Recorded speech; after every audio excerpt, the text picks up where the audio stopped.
Assalamualaikum warahmatullahi wabarakatuh. Perkenalkan, nama saya Dodi, saya berasal dari Pelalawan. Saya mahasiswa Universitas Islam Riau, angkatan 22, Penjus KSM. Di video ini saya akan membahas tentang berkomentar tentang Indonesia vs China yang dilaksanakan pada hari Jumat jam 8 malam.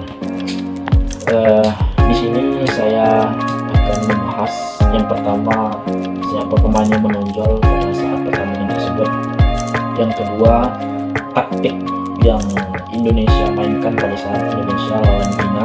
Kemudian yang ketiga, kenapa sih Indonesia bisa kalah pada saat pertandingan tersebut. Sekedar memberitahu kawan-kawan semuanya bahwasannya Indonesia vs China ini dimenangkan oleh China 1-0, dan golnya tersebut dilakukan pada penalti oleh China. Itulah yang menyebabkan Indonesia mengalami kekalahan 1-0 mengalami pada saat Indonesia versus China. Kemudian kita membahas tentang pemain yang menonjol pada saat pertandingan Indonesia lawan PS. Pemain yang menonjol menurut saya waktu itu yaitu Pratama Arhan, yang seperti yang kita ketahui bahwasanya Pratama Arhan ini identik dengan lemparan yang jauh. Yang kedua, Witan Sulaiman. Witan Sulaiman ini adalah wing kanan dari Indonesia. Inilah pemain yang menonjol menurut saya pada saat pertandingan tersebut. Kemudian taktik yang dilakukan oleh Indonesia, seperti yang saya katakan tadi sebelumnya, bahwasanya Indonesia ini mengandalkan lemparan dari Pratama Arhan, yang mana lemparan ini dilakukan pada sudut kiri atau sudut kanan lapangan sepak bola. Kemudian kenapa sih Indonesia bisa mengalami kekalahan? Yang pertama, kenapa Indonesia bisa kalah pada saat pertandingan melawan China tersebut? Yang pertama, seperti yang kita ketahui sebelumnya, bahwasanya Indonesia ini mengandalkan lemparan ke dalam yang dilakukan oleh Pratama Arhan. Sedangkan seperti yang kita ketahui bahwasanya China ini memiliki postur yang sangat tinggi, jauh beda daripada postur-postur Asia yang sama seperti Indonesia. Inilah yang menjadi titik tumpu Indonesia mengalami kekalahan. Mereka hanya mengandalkan yang namanya lemparan ke dalam oleh Pratama Arhan.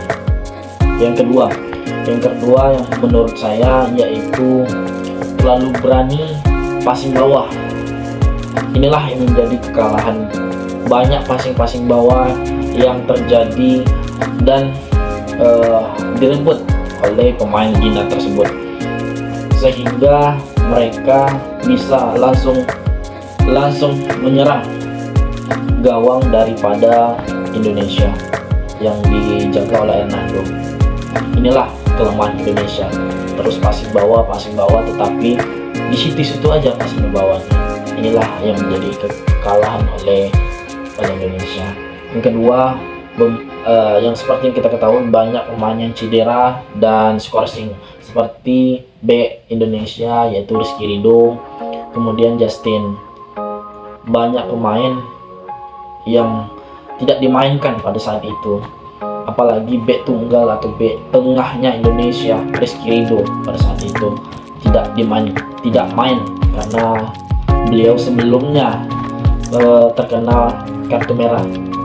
Kemudian yang sama-sama kita ketahui, netizen Indonesia juga menyebutkan bahwasanya wasit pada saat itu tidak berpihak kepada Indonesia, sehingga wasit tersebut menurut kita curang, apalagi pada saat penalti tersebut tidak ada gangguan dari Indonesia, tidak ada terkena kaki dari pemain Indonesia atau B dari Indonesia. Tetapi pada saat itu wasit mengatakan penalti, sehingga jebollah gawang Hernando atau gawang Indonesia pada saat itu. Inilah wasit yang menurut saya berat sebelah pada pertandingan tersebut. Wasit tersebut lebih berpihak kepada pemain atau tim Gina. Saran saya kepada pemain timnas Indonesia, saran saya sebagai bukan atlet sih, saya sebagai pemain sepak bola, saya juga memperhatikan bagaimana permainan tersebut, yang sama-sama kita ketahui bahwasanya Indonesia ini mengandalkan lemparan ke dalam dari Arhan. Inilah yang menjadi titik kelemahan Indonesia.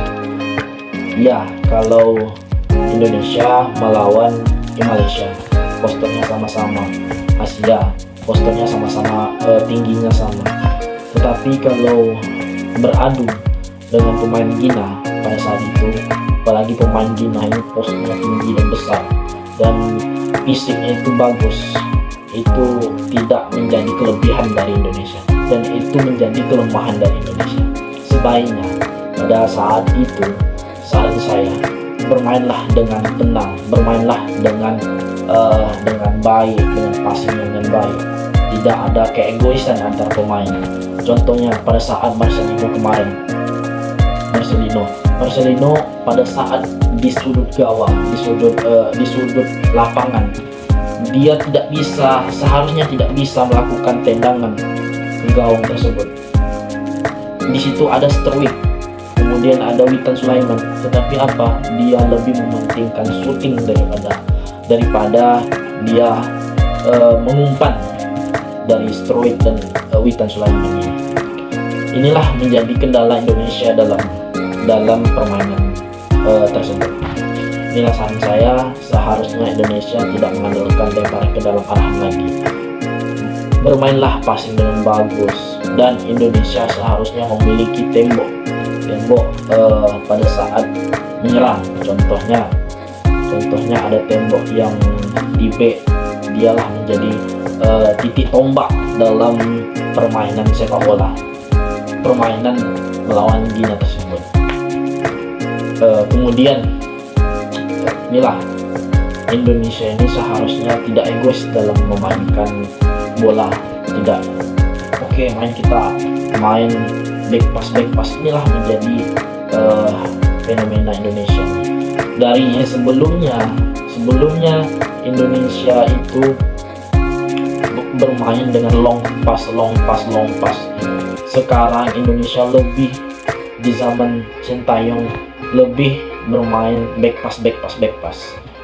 Inilah ciri menjadi PR bagi Indonesia. Seharusnya bermain seperti itu, tidak egois satu sama lain.